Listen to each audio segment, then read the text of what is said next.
Eh, bueno, buenas tardes para todos. Hoy arrancamos con nuestra quinta jornada, nuestra quinta clase de la Diplomatura en Derecho Procesal Penal. El tema o el temario a desarrollar es la dimensión político-criminal del proceso penal. Eh, para su desarrollo, bueno, a cargo de la clase vamos a estar presente, voy a estar yo junto con el doctor David Terroba Bordorovsky. Él es abogado con orientación en Derecho Penal por la Facultad de Derecho de la Universidad de Buenos Aires. Es funcionario de la Dirección de Análisis Criminal y Planificación de la Persecución Penal del Ministerio Público Fiscal de la Nación. Es docente e investigador del INESIP. Está a cargo de la coordinación del área de político criminal de INESIP y es docente de la Universidad Nacional de Quilmes y ex becario del Centro de Estudios Judiciales de las Américas. David, muchísimas gracias por participar de nuestra diplomatura. Eh, Bien agradecidos, avisarle también a los alumnos que no va a estar presente el doctor Diego García Lloma, como así estaba previsto en la planificación, bueno, porque tuvo algunos inconvenientes personales y laborales que le impiden participar. Así que la clase va a consistir en un abordaje conjunto que vamos a hacer junto con el doctor David Terroba. Aprovecho el inicio de esta clase y que también voy a participar para comentarles a todos y a todas que eh, el martes 22 de junio, es decir, el martes que viene, pudimos incluir como una de las jornadas de la diplomatura un conversatorio con el doctor Gonzalo Rúa, en donde vamos a tratar un tema muy, bueno, de mucha importancia para el proceso penal, que es la planificación estratégica. Planificación estratégica vista, bueno, no solamente del lado de la defensa, sino también del lado de la persecución, del lado del Ministerio Público Fiscal. Es una actividad que desarrollamos como complemento y no es obligatoria para todos ustedes, es optativa, digamos, y no es abierta al público en general, está brindada para todos los que forman los alumnos de la diplomatura, pero bueno, sepan ustedes que no es obligatoria. Buscamos de alguna manera tratar de superar ese déficit inicial que ustedes nos marcaban en cuanto a la imposibilidad de conversar, de hacer preguntas directas a los exponentes, esto que habían presentado en la primera clase. Entonces intentamos incluir un conversatorio específicamente para que ustedes puedan suplir ese déficit y puedan mantener un contacto bien fluido, y casi exclusivamente toda la jornada del día 22 con el doctor Gonzalo Rúa va a estar destinada a eso.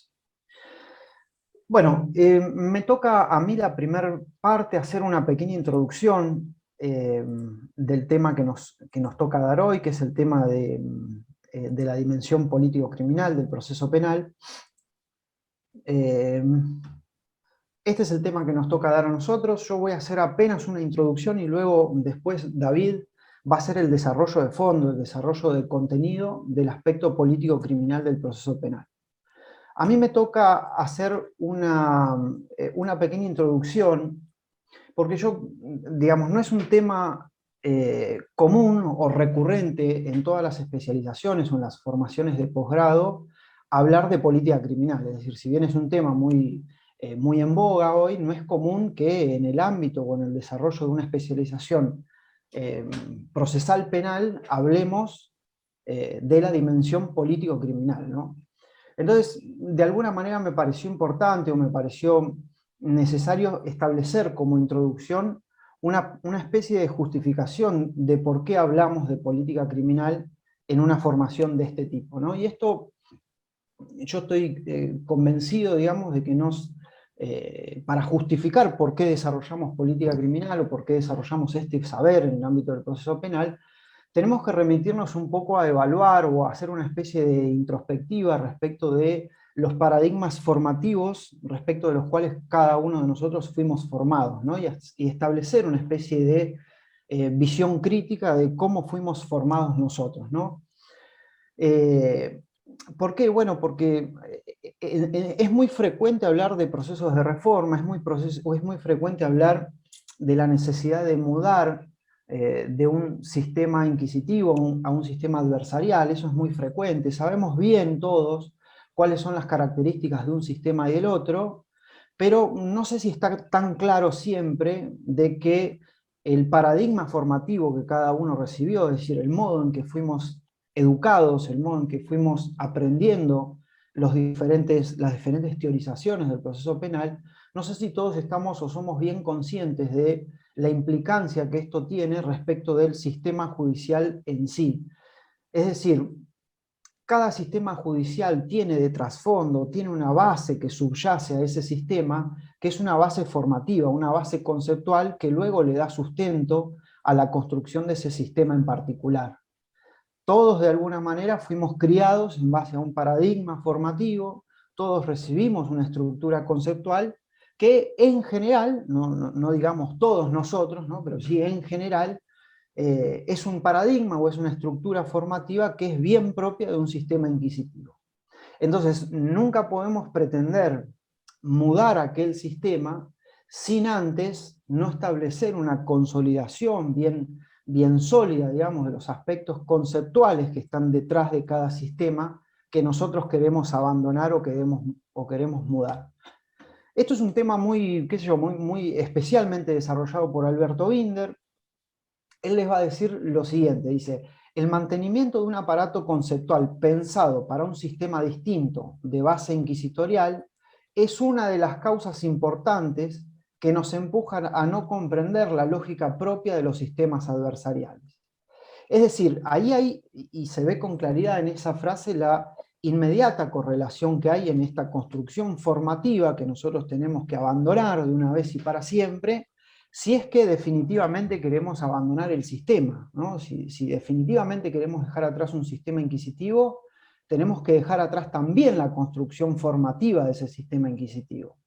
Entonces, acá el gran paradigma, esto también lo desarrolla minuciosamente el doctor Alberto Binder en su libro Derecho Procesal Penal, en el tomo 1, que se conoce o está titulado como Hermenéutica, habla o desarrolla el primer patrón o el primer paradigma formativo del que muchos de nosotros, o la gran mayoría, o si quieren hablo por mí para no herir susceptibilidades, el patrón formativo nuestro es el del saber forense.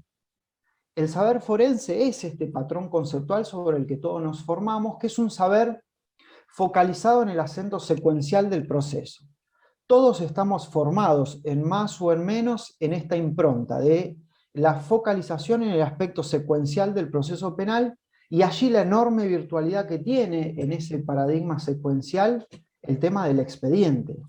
Todos estamos entrenados para tramitar. Esa es una constante, o si se quiere, es una gran generalización, sobre todo nuestra formación, es decir, cuántos de nosotros en la práctica, las famosas prácticas penales, no hacíamos más que establecer una especialización en cómo tramitar. De hecho, físicamente se nos llevaban los expedientes, las investigaciones / expedientes, y a partir de allí se construía toda la base de nuestro conocimiento. El segundo aspecto fundamental de este saber forense es que es un saber construido en base a un rol de subordinación del derecho procesal penal en relación al derecho penal material. Es decir, el saber forense también tiene esta impronta repito, sobre la que todos nosotros fuimos de alguna manera educados, de que el derecho procesal penal cumple una función de realización en razón del derecho penal. Es decir, lo procesal está al servicio o es una herramienta del derecho penal material. Todas las definiciones de derecho procesal penal de alguna manera redundan en esta relación de subordinación, y esto, lo dice Alberto Binder, no lo digo yo, ha provocado que el desarrollo conceptual de nuestra disciplina, de nuestra materia, díganle como ustedes quieran, tenga una especie de debilidad conceptual inicial, porque toda la profundización analítica siempre fue derivada hacia el derecho penal material y no sobre el derecho procesal penal. De alguna manera, esta relación de subordinación hacía que en los desarrollos conceptuales el análisis más profundo quede reducido al derecho penal material y no al derecho procesal penal. El tercer componente que distingue este paradigma formativo sobre los que, les repito, creo que todos o la gran mayoría de nosotros fuimos educados, fuimos construidos, es que es el saber forense, es que es un saber nutrido de la práctica forense, atado al formalismo y al ritualismo colonial. Es la trascendencia de las formas por sobre el contenido de lo que estamos haciendo. Este es el tercer componente bien destacado, digamos, de este saber forense, ¿no? La trascendencia de las formas por sobre el contenido de lo que estamos haciendo. Esto tiene un fuerte patrón histórico que ata de alguna manera la enseñanza clásica del derecho procesal penal a un formalismo o a un ritualismo atado a ciertas formas que ya son bien históricas, bien atrasadas, ¿no? Eh, Esto, claro, el saber forense o el saber conceptual sobre el que estamos formados tiene una especie de efecto de circulación con la práctica, ¿no? Esto de que los docentes siempre formamos parte de un determinado sistema y lo que vamos aprendiendo en el sistema luego lo llevamos a la facultad y lo que llevamos a la facultad luego lo intentamos llevar a la práctica. Esta especie de circulación conceptual que sucede entre práctica y teoría hace que, o terminó haciendo que la construcción conceptual sea una construcción bien ritualista, bien formalista, bien forense, bien atada a lo que sucede todos los días en tribunales, ¿no?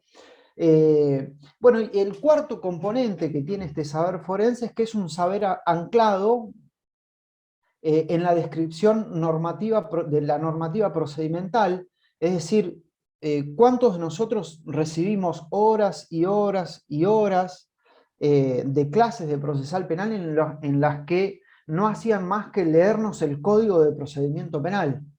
Esto también es una matriz formativa que es muy frecuente de este saber forense, este saber que nos ha guiado a todos nosotros en esta construcción, y con una característica, ¿no? Muchas veces no se hacía una especie de diferenciación de jerarquías normativas, ¿no? Es decir, esto de que un código procesal penal regula cosas tan específicas como la regulación de plazos y vistas, pero también regula aspectos tan importantes de la vida de un proceso penal como puede ser el desarrollo de un juicio y el modo en que tiene que ser llevado a cabo, todo eso puesto en un parámetro lineal sin discriminar las jerarquías normativas entre una cosa y la otra, hace que la construcción de este saber forense sea un saber lineal, un saber normativo pero lineal a la vez.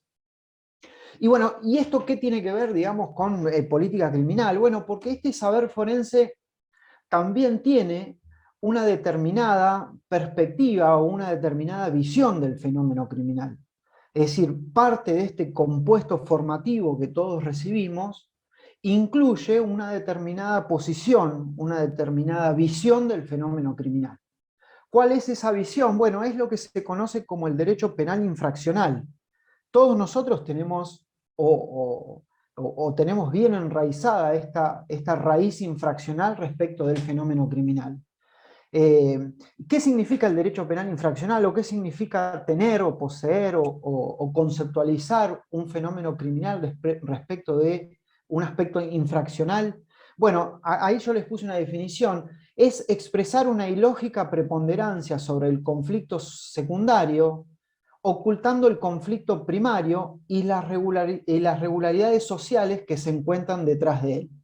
Les repito, es expresar una ilógica preponderancia sobre el conflicto secundario, es decir, la relación de desobediencia que trae consigo la comisión de un delito o un determinado fenómeno criminal, la desobediencia en relación al Estado, ocultando el conflicto primario, el conflicto social de carne y hueso, digamos, que está ahí, está detrás de esa comisión de ese delito.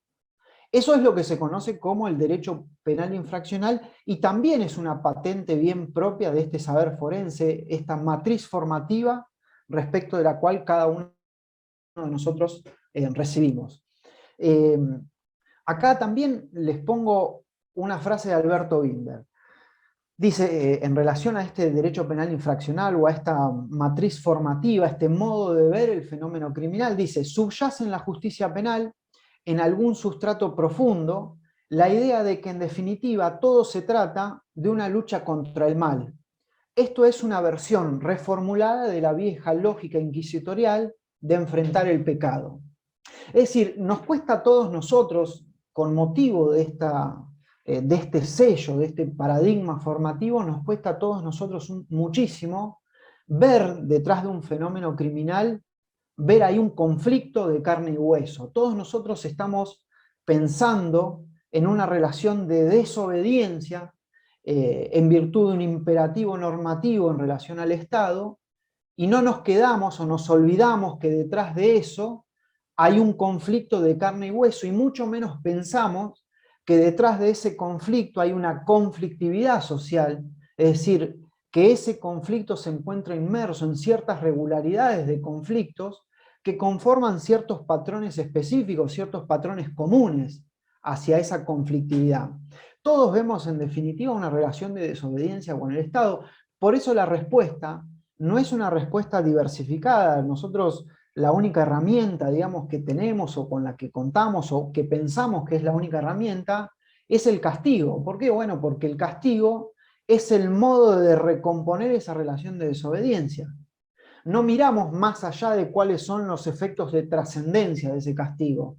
Simplemente concebimos el castigo como elemento de recomposición de aquello que fue quebrado. Eso es lo que se conoce como el derecho penal infraccional, que de alguna manera buscamos quebrar con esta diplomatura y, bueno, y con esta clase en particular, ¿no? Los efectos de esta concepción infraccional del fenómeno criminal, bueno, son bien conocidos por todos nosotros. Sobre algunos de ellos se va a encargar de desarrollar David ahora nomás cuando yo termine con esta introducción. Pero la primera característica, el primer efecto de esta concepción, es decir, de cómo vemos el fenómeno criminal, es que lo entendemos de un modo generalizado. Es decir, nosotros no, o en general no se distingue entre fenómenos criminales y mucho menos entre factores o de patrones comunes que lo producen. La categoría ordinaria de la criminología es entre delito o no delito, entre delincuente y no delincuente, como si se pudiese hacer una especie de generalización respecto de eso, sin pensar que detrás de ello hay diferentes patrones que caracterizan determinados fenómenos de la criminalidad. Es decir, no es lo mismo hablar de la criminalidad económica, no es lo mismo hoy hablar de la criminalidad informática, algo tan de moda, ¿no? Pero bueno, lo que sucede es que este patrón formativo que nosotros tenemos nos lleva necesariamente a una generalización de ese fenómeno criminal. Y bueno, y junto con esto está algo muy característico, ¿no? Que es el abordaje casuístico. ¿Cómo abordamos el fenómeno criminal a través de nuestros ministerios públicos? Es a través de personas y casos. Es decir, nosotros no analizamos fenómenos, no analizamos el fenómeno de la criminalidad informática en un determinado territorio. Nosotros simplemente nos ceñimos o nos circunscribimos al caso, guión expediente, y o en su caso a la persona que lo cometió, y en tal caso nuestra única solución es sancionar sin tener una visión estratégica de cómo afrontar esa conflictividad. De vuelta, el abordaje infraccional hace que nos quedemos enceguecidos frente a esa conflictividad que subyace a toda comisión de un delito. Esto trae consigo también una ausencia diversificada de respuestas. Digamos, nuestra respuesta solo y únicamente es el castigo. Uno de los principales puntos, digamos, de comprender el fenómeno de la criminalidad de un modo distinto, un modo pensando como punto clave en el conflicto, es diversificar las respuestas, es decir, ver que el proceso penal contiene un catálogo de respuestas entre los cuales el castigo es uno de ellos. Pero hay otro tipo de respuestas que bien pueden ser utilizadas estratégicamente, de hecho así debe ser, porque el principio, los principios de última ratio hacen que ese castigo debiera ser la última herramienta, pero no podemos ver ese catálogo diversificado porque tenemos una visión lineal del fenómeno criminal atado a este paradigma del fenómeno criminal como infracción. Si es una infracción, a un mandato, a una desobediencia del Estado, la respuesta debe ser una sanción para tratar de recomponer eso que fue quebrado. Esto también tiene una enorme relación, un aspecto fundamental del Ministerio Público, que es la rigidez de la acción penal. La rigidez de la acción penal tiene mucho que ver con esta falta de diversificación de respuestas, porque como nosotros concebimos la infracción, y la única respuesta entonces es la sanción para recomponer aquello que fue quebrado, entonces tenemos que perseguir penalmente todos los delitos para tratar de encuadrar o para tratar de recomponer ese sistema normativo que fue quebrado. Y por último, bueno, algo que, bueno, David seguramente les va a hablar mucho de esto, es la funcionalización del expediente. El expediente en este paradigma conceptual, que es el paradigma del saber forense, y el modo en que concebimos el fenómeno de la criminalidad, el expediente cumple un rol importantísimo. ¿Por qué? Bueno, porque el expediente cumple ese rol de reforzar la relación de jerarquía entre Estado e individuo. El expediente tiene esa lógica circular en la que todos en nuestra cotidianidad vemos, que parece que no va a ningún lado, pero en ese no ir a ningún lado, en realidad lo que está detrás es la idea o es la noción de recomponer una relación de jerarquía de aquel que desobedeció un mandato estatal y entonces debe someterse a esa relación de poder que es el expediente para tratar de recomponer, aún en ese tránsito, esa relación que fue quebrada. El expediente no es solo esa entidad corpórea, digamos, no es solamente eso. El expediente cumple un rol conceptual muy fuerte en este paradigma que nosotros intentamos empezar a dejar de lado con esta diplomatura y con esta clase. El paradigma formativo este que yo les venía hablando es el que, bueno, por lo menos Alberto Binder lo llama así, es el saber forense. Entre el saber forense luego van a encontrar otros patrones, otros paradigmas formativos que tienen que ver con la teoría general del proceso, esto que en la Universidad Nacional de La Plata se veía en los programas como los puntos A o los puntos B, esa idea de intentar de darle al proceso penal o a todo lo que es la disciplina procesal una especie de mayor profundidad. Eso significó la teoría general del proceso, pero lo cierto es que nunca pudo ese paradigma formativo terminar con la impronta del saber forense bien enmarcada en lo que es el expediente y lo que es la lógica secuencial. La teoría constitucional del proceso, bueno, es conocida por todos nosotros, es otro paradigma formativo que vino si quieren ustedes, temporalmente después del saber forense, que por supuesto tiene un enorme desarrollo en lo que fue Julio Mayer y demás, pero la teoría constitucional del proceso, y esto lo dice Alberto Binder, no lo digo yo, eh, tuvo o no supo cambiar esos patrones formativos del saber forense, ese saber anclado en la secuencialidad del expediente. Aquello que el saber forense le da una enorme impronta, que es la impronta de la reglamentación, la impronta de cómo desarrollar expedientes, la teoría constitucional del proceso tuvo el enorme valor de desarrollar los principios constitucionales que deben guiar el proceso penal, pero no tuvo, si ustedes quieren, la posibilidad o no tuvo la implicancia que debió haber tenido para cambiar ese patrón formativo que nos marcaba el saber forense, cuya característica distintiva era el cómo tramitar. De hecho, hoy, en cualquier formación de grado, incluso en formaciones de posgrado, ustedes van a ver que se hace como una especie de mixeo entre todos estos paradigmas y van a encontrar docentes que muchas veces le van a hablar del desarrollo de la teoría constitucional del proceso, pero también van a mixear ahí entre los desarrollos conceptuales que hacen mucho de saber forense. Y también encuentra en ello mucho de la teoría general del proceso, las categorías de acción, de jurisdicción y de proceso. Es muy actual verlas, todavía, aún hoy. Entonces, bueno, nosotros, digamos, lo que está en juego hoy es la construcción de un nuevo paradigma formativo.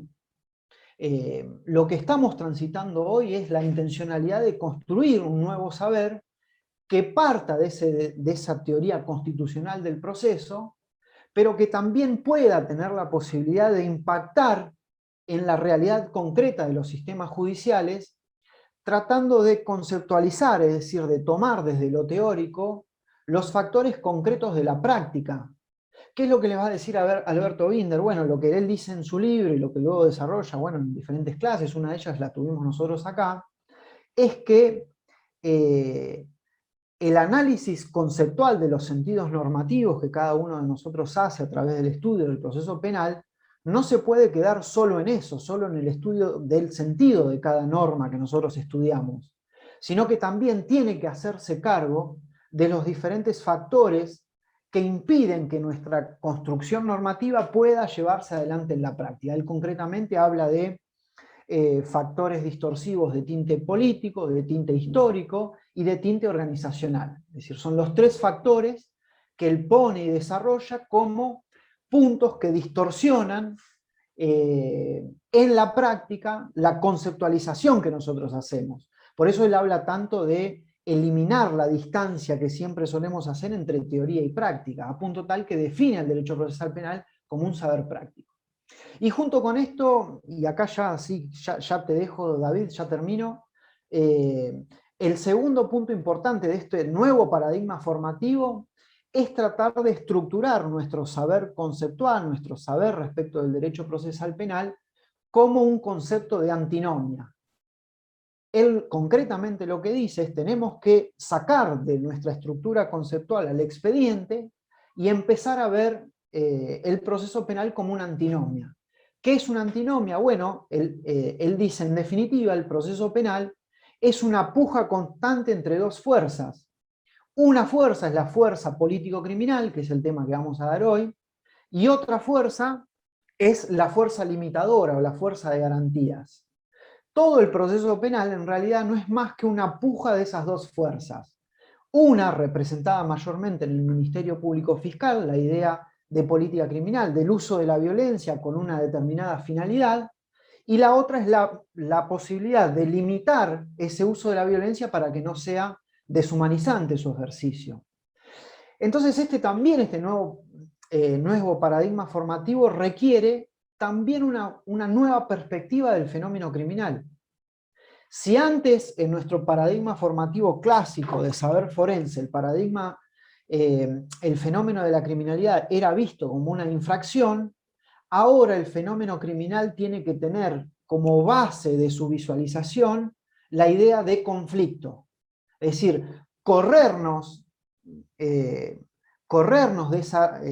esa infracción o ese quebranto que provoca la comisión de un delito, y asentarnos en la idea de que eso no es más que un conflicto social de carne y hueso que sucede en la realidad, y sobre la cual el proceso penal, además de cumplir su función limitadora, tiene que cumplir una función político-criminal, que es esta. Ahí yo les grafiqué, les visualicé un poco esto de la antinomia, ¿no? Una dimensión limitadora, que es la dimensión de garantías, que en definitiva el proceso penal trata de desarrollar toda esta dimensión, pero que también en un proceso penal confluye otra dimensión, que es la dimensión política-criminal. Es la que él mencionó acá en la clase, en la primera clase que él dio de antinomia precisamente, que es la posibilidad que desde el proceso penal se lleve adelante una correcta y eficaz control de la criminalidad.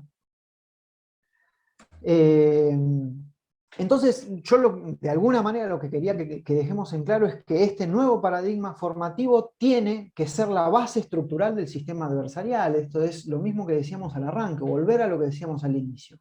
No podemos pretender mudarnos de sistema sin antes mudarnos de una estructura conceptual que le dé sustento a eso. De alguna manera se los dijo acá Cristian Pena en la segunda clase, dijo: nosotros no podemos pretender afianzarnos en uno de los puntos claves de la adversarialidad, que es la oralidad y la litigación, si no nos preparamos conceptualmente y prácticamente también para litigar. El gran problema dice que en esa mudanza o ese paso no puede ser posible porque no estamos preparados para litigar. Bueno, esto tiene entonces una enorme necesidad, esta idea de esta función política, esta función político-criminal del proceso penal, sumado al posicionamiento del conflicto y de la conflictividad como punto base, digamos, de nuestra estructura, hacen indispensable que nosotros tengamos que desarrollar y que hablar de una de las fuerzas en pugna de este proceso penal, que es el saber político-criminal. Es decir, la idea o la revitalización de la idea de que en el proceso penal confluyen dos fuerzas antinómicas y que una de esas fuerzas es la político-criminal y que allí la base de eso es el conflicto, hace que sea indispensable que nosotros hablemos del saber político criminal, que es ni más ni menos que la eficacia en el control de la criminalidad. Ese es el destino de nuestra clase. Así que esto es lo que va a desarrollar David. David, te paso la palabra, programa si me pasé unos minutos nada más. Te escuchamos, nada más, es lo único que digo. No sé si ahí pude sacar el compartir pantalla. Todavía aparece. Ahí va. ¿Ahí está? Bárbaro. Bueno, antes que nada, agradecer la invitación al Instituto de Derecho Procesal y por supuesto a Gonzalo, que fue quien personalmente nos invitó, tanto a Diego García Lloma como a mí, a participar y compartir este encuentro con ustedes. Extiendo nuevamente las disculpas de García Lloma, no se pudo presentar hoy, digo, sobre todo problemas de sobrecarga laboral. Así que bueno, voy a estar yo charlando este ratito con ustedes sobre estos temas, como decía Gonzalo, ¿sí? La idea es, voy a ir pendulando entre algunos de los conceptos, algo de lo que ya introdujo Gonzalo, ampliando algunas cuestiones, introduciendo algunos otros conceptos, algunas definiciones más teóricas, para tratar de llevarlo siempre a cómo se ve la teoría o cómo podemos ver la teoría plasmada en prácticas concretas, que de eso se trata lo que queremos trabajar alrededor de conceptos como política criminal, políticas públicas, etc. Y la idea es dejar un rato al final de la clase, del encuentro, para que hagan todas las preguntas que les haya dejado la clase, así como para que hagan todos los comentarios o cualquier cuestión que pueda sumar a estos debates que son tan interesantes y que hoy se están poniendo cada vez más en boga en nuestros ámbitos, que son nuestros ámbitos del derecho procesal penal, de la política criminal y de las cuestiones vinculadas con la seguridad, etc. ¿Sí? Entonces, digo, vamos a arrancar con eso y después se guardan para el final las preguntas. Gonzalo ahí después las va a ir tomando nota de lo que vayan generando.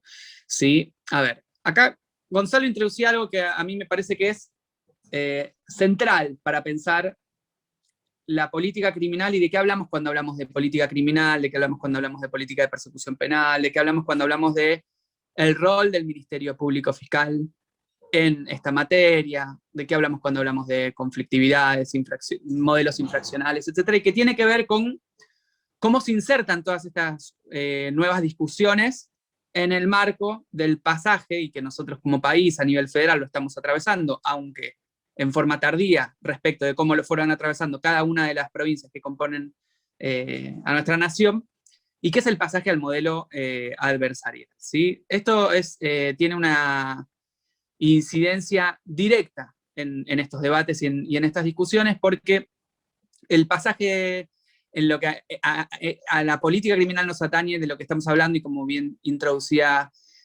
Gonzalo, tiene que ver con un cambio del modelo inquisitivo al modelo adversarial, pero es un pasaje de un modelo infraccional a un modelo que pretende gestionar conflictividades, ¿sí?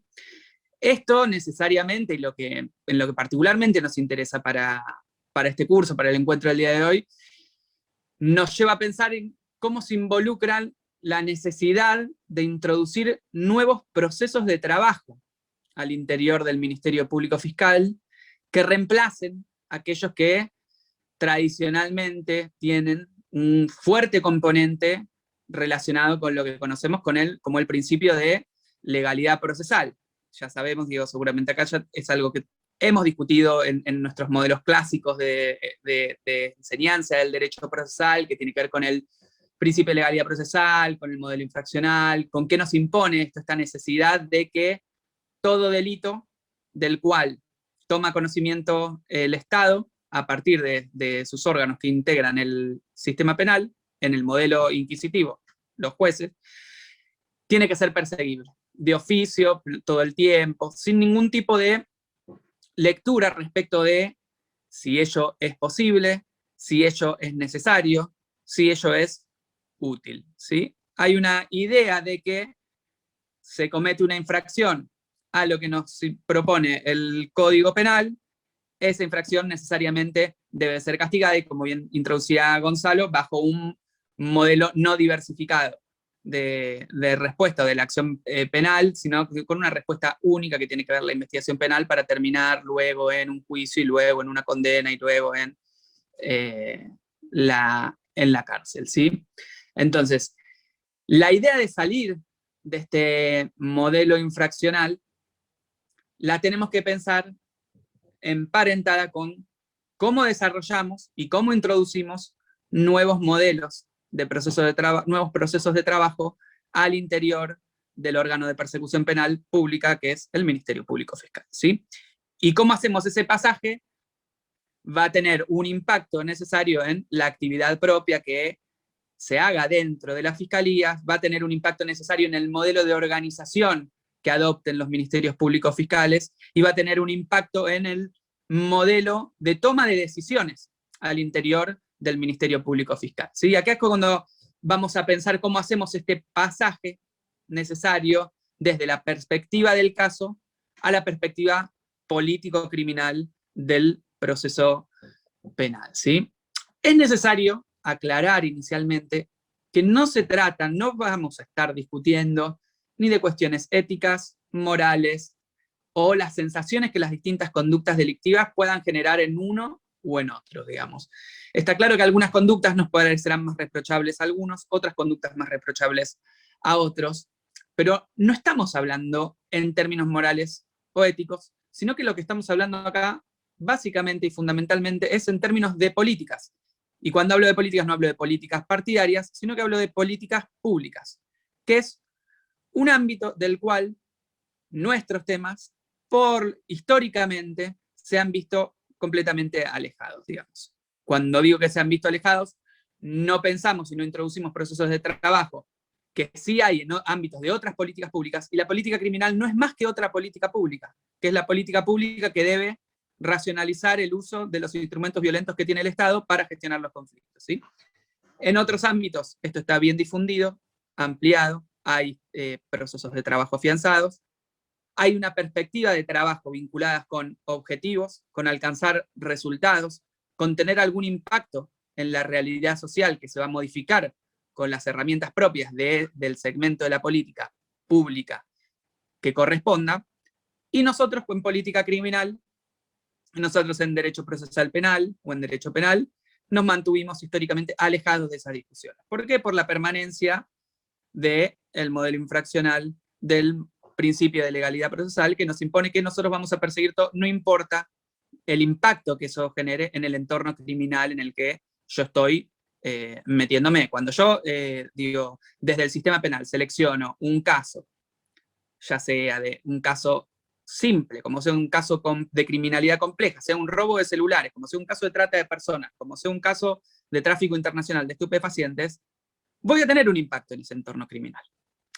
Lo que ocurre es que generalmente y tradicionalmente, desde la persecución penal, el impacto es, o suele ser, bajo lo que históricamente sabemos qué es lo que selecciona inercialmente el sistema penal, un impacto casi nulo, que no genera ningún efecto concreto en la modificación de esa realidad criminal sobre la que está actuando. Digamos, es básicamente una procesadora de trámites que no generan impacto alguno en la criminalidad, o que lo pueden generar al interior de un caso concreto, dando alguna respuesta concreta a una víctima en concreta, pero que no suelen tener un impacto fuerte en el fenómeno criminal en el que le toca intervenir, ¿sí? Entonces, pasamos al modelo de gestión de conflictividades, empezamos a pensar en términos de políticas. ¿Y qué hablamos de políticas?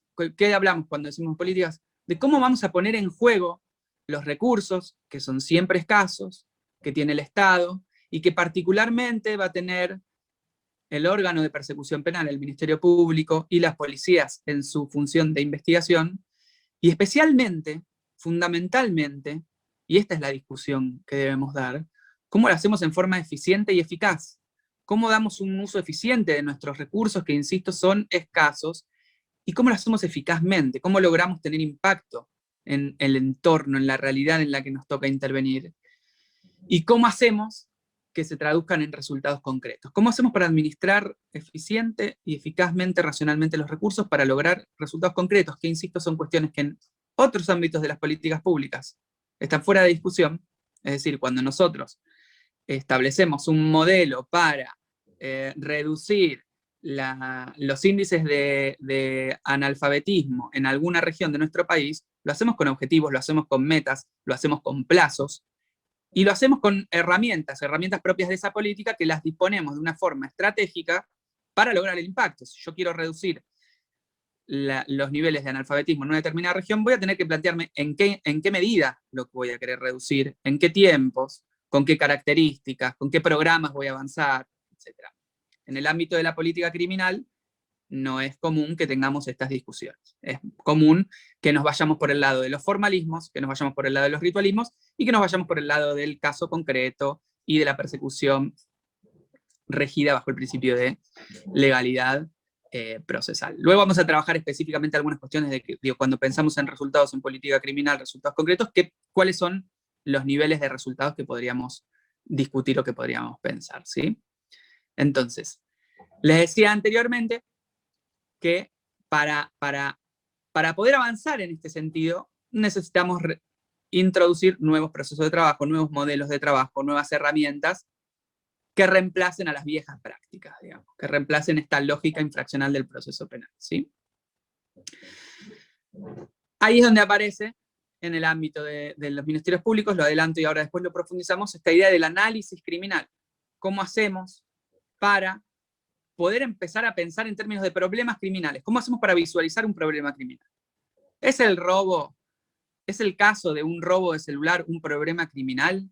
El caso que me llega a mí, que yo lo voy a tramitar, que todos los que tengamos alguna experiencia en fiscalía, en defensoría o en juzgado en materia ordinaria, sabemos lo que pasa con el caso individual del robo de celular, digamos.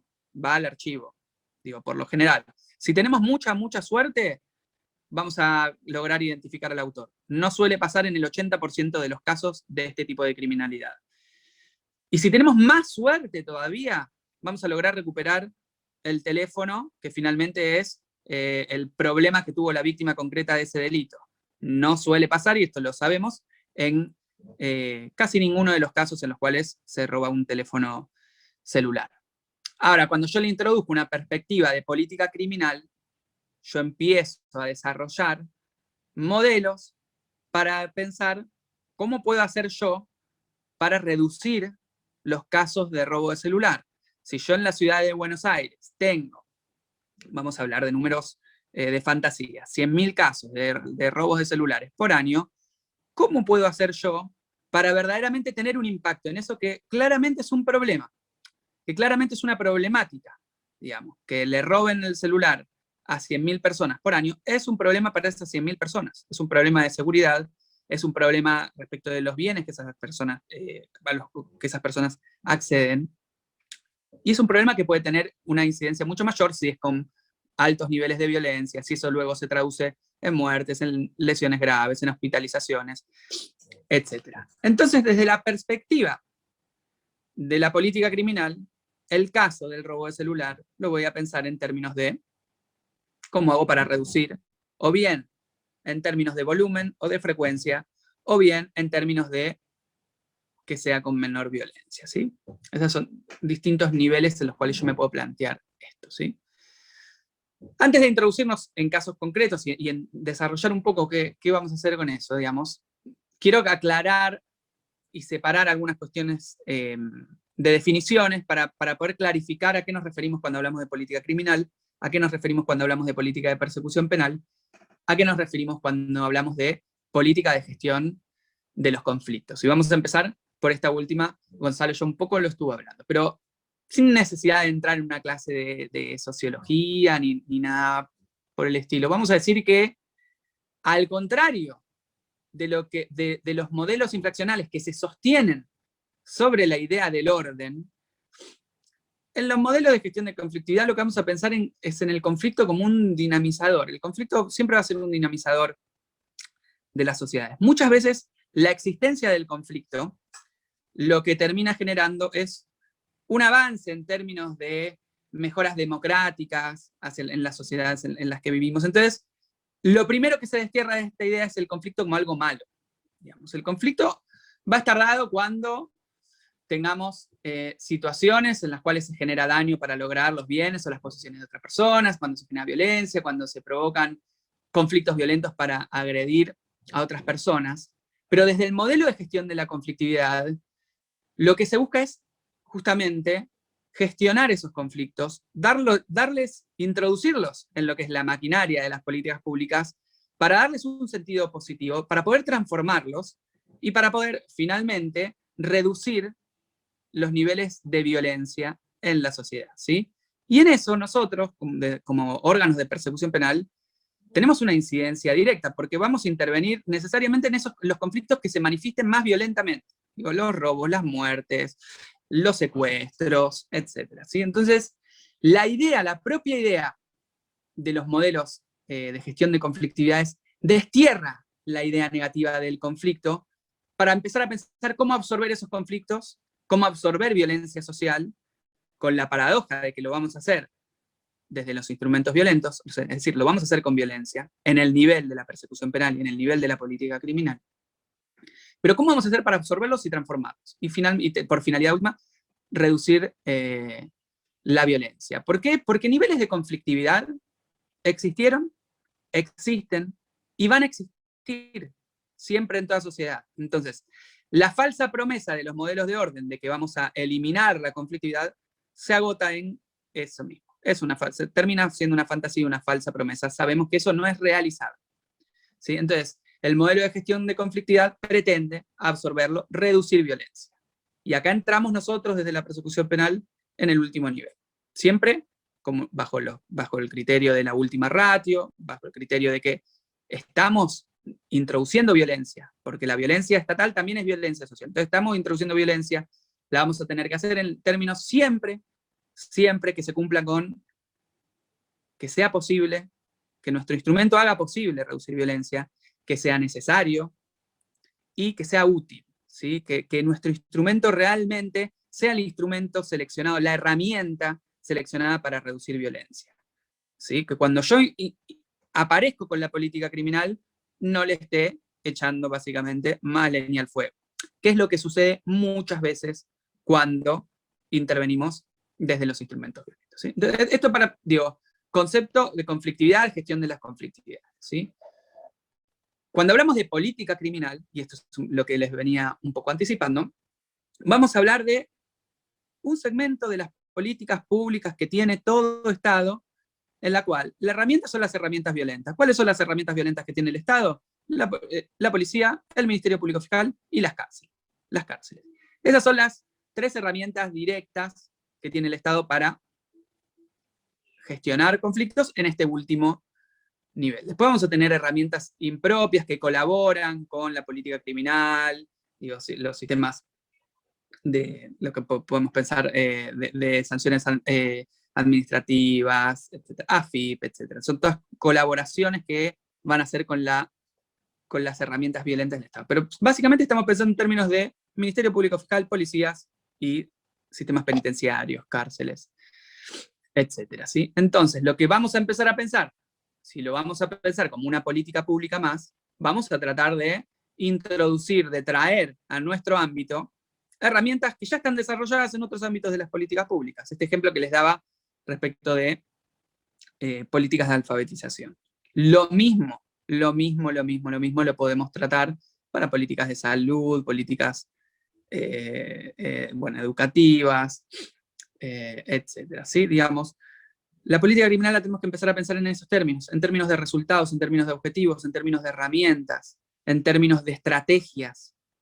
Son todos conceptos que en el ámbito de las restantes políticas públicas están ampliamente desarrollados y que nosotros pareciera que permanecemos ajenos a esas discusiones. Y eso es lo que finalmente nos lleva a estos niveles, que es un poco con lo que cerraba Gonzalo cuando hablaba de eficacia político-criminal. En esta dicotomía entre política criminal y garantías, en esta antinomia, porque en realidad es una falsa dicotomía, esta puja constante entre política criminal, las garantías van a ser nuestro elemento limitador externo, digamos. Nosotros no podemos querer reducir el robo matando a todos los ladrones. No, tenemos principios limitadores externos que hacen que tengamos que seguir determinadas reglas, que son las reglas que nos da el proceso penal. El proceso penal que no es más que la bajada a un código de principios constitucionales. ¿Sí? Entonces, tenemos las garantías, pero desde la política criminal lo que vamos a querer hacer es reducir los robos, bajo las reglas que nos propone el Estado democrático de derecho. Y ahí hay un montón de herramientas que podemos incorporar trayendo de las restantes políticas públicas en términos, por ejemplo, de objetivos político-criminales. Nunca nos planteamos qué tipos de objetivos político-criminales podemos tener respecto de un fenómeno criminal en concreto. Y acá pensemos, bueno, ahora tenemos la pandemia. Y en la pandemia se ha discutido mucho, la pandemia la podemos pensar con esta tragedia que estamos viviendo en la humanidad, en el país, etc. Pero cuando se la piensa, cuando uno escucha a los epidemiólogos en el país, en el resto del mundo, etc., se ve que se dan algunas discusiones que son propias de una política pública. ¿Qué hacemos? Bueno, acá el año pasado escuchábamos mucho esta cuestión de vamos a achatar la curva. Achatar la curva. Uno pudiera pensar, se inicia la pandemia, ¿qué querría uno desde sus entrañas? Terminar, matar al virus. Bueno, ¿es eso posible? ¿Es eso posible en nuestro contexto? ¿Es lo mismo matar al virus en Australia y Nueva Zelanda, con las características socioeconómicas, territoriales, demográficas, etcétera, etcétera, etcétera, que en Argentina, que en Italia, que en... Digo, ¿es lo mismo? Bueno, eso es lo que se discute cuando uno diseña e implementa una política de salud que tiene que ver con cómo controlamos la pandemia. Bueno, en algunos países se decidió eliminar el virus y les funcionó. En otros países se decidió eliminar el virus, no les funcionó. En nuestro país, aparentemente, la política pública vinculada con eso estuvo dada por achatar una curva para que no colapse el sistema sanitario. Hay una estrategia ahí. Después uno puede coincidir o no coincidir, ¿sí? Eso es, todo ámbito de decisión y de estrategia va a tener distintas miradas y distintas posiciones respecto de la estrategia adoptada. Pero nosotros en la política criminal ni siquiera llegamos a discutir eso. En la política de salud se discutió en el ámbito de la pandemia si era la mejor estrategia achatar la curva, es decir, controlar los niveles de contagio en un determinado nivel. Tratemos de hacer este traslado, cada vez que yo voy mencionando, piénsenlo en términos de algún fenómeno criminal. Mantener los niveles de contagio en algún nivel, mantener los niveles de robo en algún nivel. ¿Sí? Eliminar el virus, es decir, que no haya ni un solo contagio, eliminar el robo de celulares. Detrás de eso siempre hay discusiones respecto de lo que les decía anteriormente, la necesidad, la posibilidad y la utilidad de hacerlo. En materia político-criminal, en Argentina, hoy, ¿es posible eliminar por completo el fenómeno vinculado con el robo de celulares? Y bueno, yo diría inicialmente que no, por varias razones, ¿sí? Primero por el volumen delictivo que tiene, por las características de nuestra sociedad, por las características de nuestro mercado laboral, por las propias características del mercado legal de telefonía celular, que tiene algunas condiciones que generan que el teléfono celular sea un bien deseable en términos de ser robado y ser recolocado en un mercado ilegal o informal para luego ser revendido, ¿sí?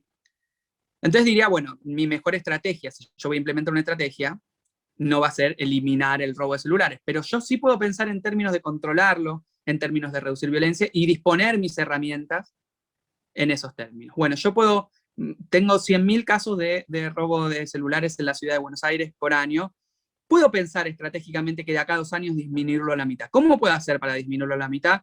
Bueno, voy a montar una estrategia de político-criminal en la cual voy a enfocar mis herramientas violentas ya no a el segmento de los ladrones, sino al segmento de los revendedores de celulares. ¿Por qué? Porque, a ver, en el segmento de los ladrones, el 80% en mis últimos 5 años se me mantuvo en NN, es decir, nunca pude dar con esos autores, no tengo las herramientas tecnológicas dispuestas en la ciudad para poder identificar cada uno de esos ladrones y después saber a dónde son un montón, entonces no tengo la cantidad de recursos dentro de mi unidad de atención temprana de casos para abordar cada uno de los casos, aún si encontrara cada uno de esos 100.000, que no van a ser 100.000, pero de los ladrones que robaron esos, pero sí yo puedo tener mapeados todos los lugares, las cuevas donde se venden, puedo tener una estrategia, puedo seguir algunos casos concretos en donde sí mis herramientas, mis cámaras, mis testigos, etcétera, pudieron dar con dónde es el lugar donde se revende ese celular,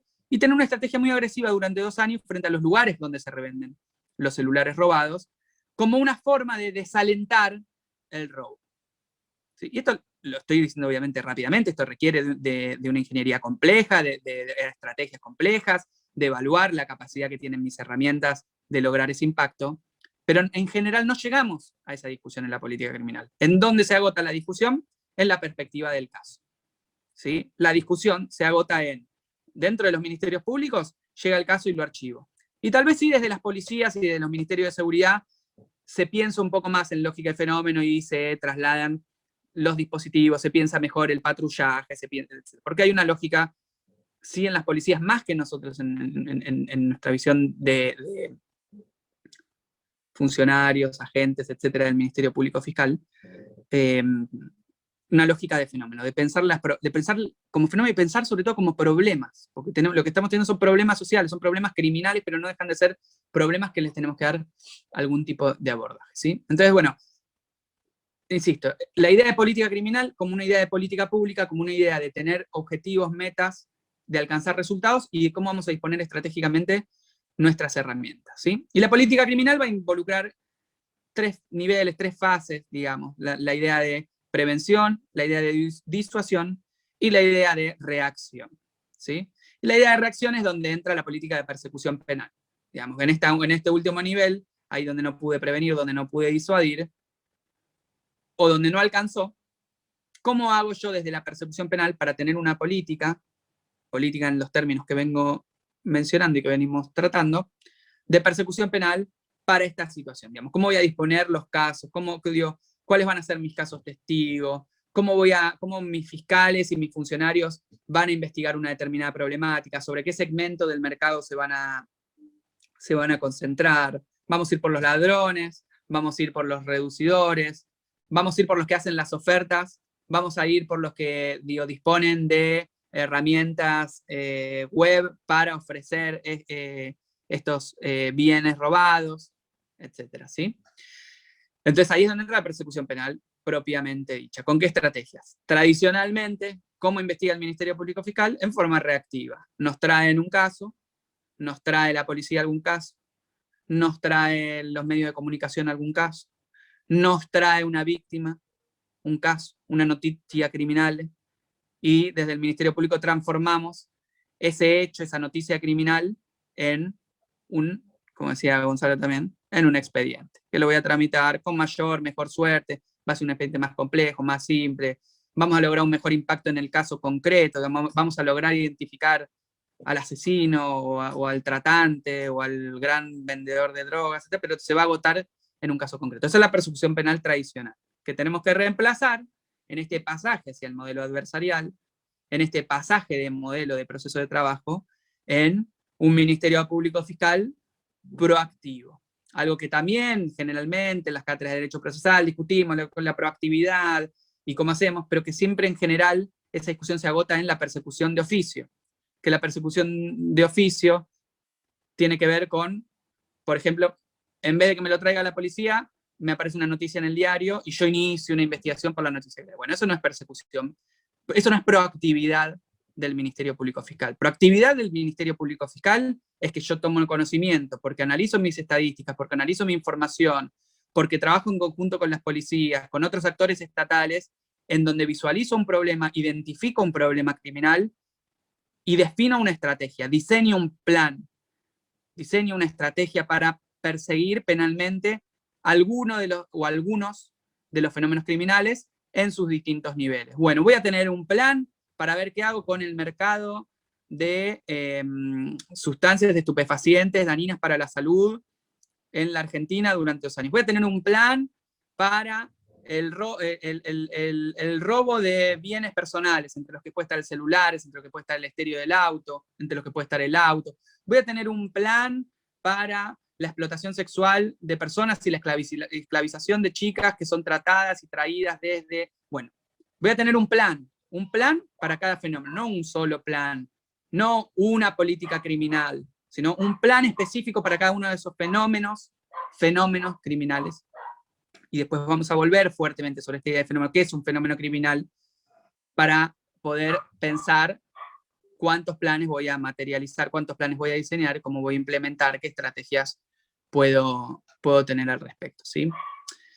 Bien, entonces quiero que quede bien claro esta distinción, digamos, esta conceptualización, estas definiciones, gestión de conflictividades, porque es importante, política criminal y política de persecución penal, ¿sí? Ahora, ¿cómo hacemos? ¿Cómo materializamos? ¿Cómo llevamos adelante esto? Digamos, ¿no? Digo, ¿cuál es el proceso? Yo les hablaba de introducir nuevos procesos de trabajo. ¿Cuál es el proceso de trabajo que ingresa a nuestro conocimiento, que tenemos que introducir? ¿Cuáles son las disciplinas? ¿Cuáles son las miradas que tenemos que introducir hacia el ministerio, adentro del Ministerio Público Fiscal para poder materializar esto? Que no es nada fácil. Digo, lo anticipo, digamos. No es fácil pensar cómo vamos a desarticular un mercado de personas como la trata, que involucra personajes internacionales, organizaciones criminales complejas, mercados de altísima rentabilidad, digamos, que si funcionan por algo, digamos. Esto no es fácil, digamos. Tengo que tener las herramientas, tengo que tener la voluntad, etc. Pero bueno, por algún lugar tenemos que empezar. Entonces, ¿qué herramientas tenemos? Digamos, hay herramientas que han sido usuales, históricamente usadas en las policías, que tienen que ver con el análisis del delito, el análisis criminal. Esto que es bastante novedoso en los ministerios públicos fiscales, no solo en el país, sino en la región. Uno cuando observa la tendencia nosotros estamos lamentablemente a nivel federal, estamos a la cola en Argentina, pero toda la región, toda nuestra región ya tiene implementados, con mejor suerte, en distintas generaciones, en distintos niveles, el sistema adversarial. Nosotros tenemos además la particularidad de que somos un país federal, digo, a diferencia de la mayoría de los países de Latinoamérica. Pero nuestras provincias, y ustedes esto lo saben bien, en la provincia de Buenos Aires fue pionera en este sentido, una reforma de primera generación, que luego fue avanzando y seguramente necesite de mayores niveles de modernización y avance en este sentido. Pero uno puede observar la tendencia de los distintos países que fueron incorporando esta herramienta del análisis criminal y de las distintas provincias de nuestro país que fueron incorporando la herramienta del análisis criminal en los ministerios públicos para poder lograr diseñar planes de persecución penal, para poder empezar a pensar en términos de política criminal y para poder pensar en términos de impacto sobre los fenómenos criminales. Las policías en esto tienen ya vasta experiencia. Ellos lo hacen. Cuando la policía va a disponer un patrullaje en una determinada zona, lo va a hacer en función de algún dato concreto que tiene, lo va a hacer en función de la experiencia, lo va a hacer en función... Pero seguramente también lo va a hacer en función de que tiene un mapeo en una pantalla, en un papel, depende el nivel de adecuación tecnológica que tenga la oficina correspondiente, pero va a ir a poner el patrullaje en donde tenga la mayor incidencia de delitos. El patrullaje yo lo voy a disponer en función estratégicamente y con distintos niveles también de estrategia y de modernización en esas estrategias, pero lo va a hacer en función de algo, lo va a hacer en función de, no una intuición, no un honor, sino en función de datos, de data concreta, digamos, de información criminal, ¿sí? Entonces se empiezan a introducir estas herramientas hacia el interior de los ministerios públicos, ¿sí? Todas las reformas avanzadas en los ministerios públicos fiscales empezaron a crear oficinas de este estilo. Unidades de análisis criminal, direcciones de análisis criminal, oficinas de análisis de datos, oficinas de planificación estratégica de la persecución penal. Todos los ministerios públicos fiscales, en la medida que fueron avanzando en sus sistemas adversariales o acusatorios, empezaron a incorporar esta lógica porque entendieron que empezó a pesar sobre la cabeza de los ministerios públicos fiscales la responsabilidad de tener impacto en la criminalidad. Ya no es solo litigar el caso en concreto, sino lograr impacto concreto en los entornos criminales en donde se está interviniendo. Y ahí es donde aparece el análisis criminal. Que cuando pensamos en análisis criminal, ahora voy a dar algunas definiciones duras de esto para entender, pero vamos a hablar de análisis del delito, análisis de inteligencia criminal y análisis investigativo criminal, ¿sí? Los primeros dos van a tener dos planos que vamos a desarrollar, que tienen que ver con el plano estratégico y con el plano táctico, ¿sí?